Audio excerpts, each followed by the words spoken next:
time. What I came up with was the third shot drop game. I know, it's very fancy, tough to remember. Okay, so what we're working on, right? Now we're gonna put it into a competitive setting, right? That idea of assessing, that idea of saying yes, no, or good, bad, whatever terminology you want to use.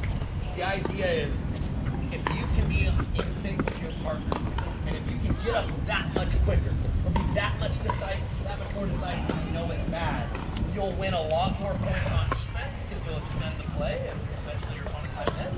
But also when it's good, the idea of letting Devin know right away and getting in together, what it does, just sometimes one more step faster, is it limits their options. So we're charging forward, where are they trying to hit? Where's the standard as they feel us coming forward? We're trying to hit it under our feet.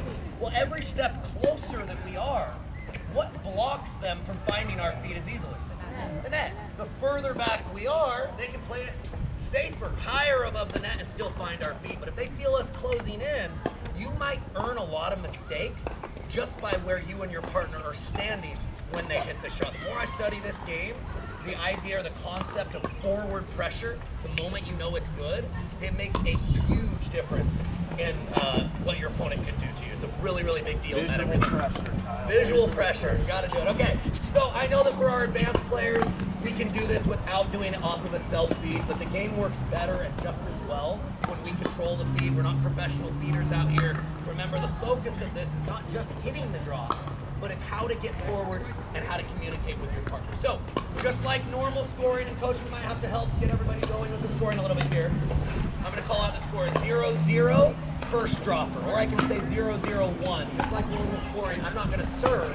We're taking out the return, we're taking out the serve, we're starting every point with that drop and going from there. So, 0-0, I'm gonna say first dropper. I think it makes a little bit more sense. Here we go.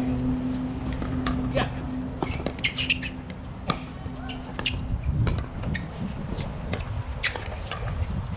Oh, I was done for. Guessing wrong. Okay, just like if we score a point in a normal rally, we would switch sides. So I'm not serving, but as the dropper, we'll take the point. I'm going to continue dropping just like I continue serving, and I'm going to do it from the opposite side. So now the score is 1-0, still first dropper. Here we go. Yes. Hey, same thing. We're going to keep going. All right. Showed it a different way here. No. We stay back, do what we can to scrap, fight, claw, my ball. Okay, so score is 2-0. I was the first dropper, so now it's 2-0. Devin's gonna do it. 2-0-2 or 2-0 second dropper. Nice close. But again, they're trying to keep us back, but because we're decisive, the moment we recognize it's good, we're not having to reset or play defense. We're able to now take some swings because we're not too far off the line. The idea that you have to get perfectly to the line before you can be offensive is really outdated. The way I look at it is I break up the court into 4 areas. Most people only have 3. So most people have kitchen, mid-quarter transition, and baseline. I've created a 4th area because I think it matters. 1 step off the line or about here is what I call the short transition. The beauty of being here is you have options. You have more time to react to their shot, which means you can get out of the way if it's going out. You can choose to block, but you're not far out of position where if they speed it up at you, you can counter right back and it still be effective.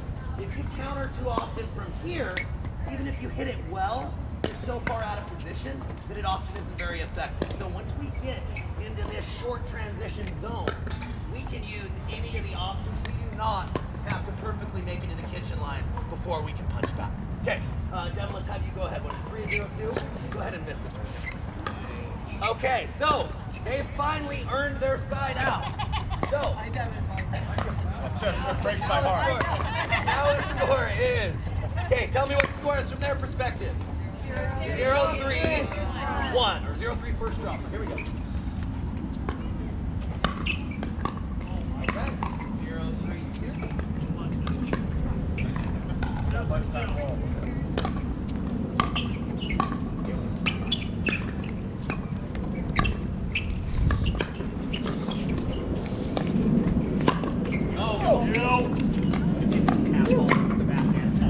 Okay, so they scored a point. scoring. We'll show one more time. 1, 3, 2. Go ahead. Oh, Seth, you had me. And then we earn the side out. So just like normal scoring, there's no serve, there's no return. We're starting every point with the drop, and only the drop inside can score points. So a couple of rotations of this. Any questions? Coaches, make sure we're helping the first couple points of the score so everybody's on the same page. Let's go back to our home courts, what we've been drilling with. Let's get after it.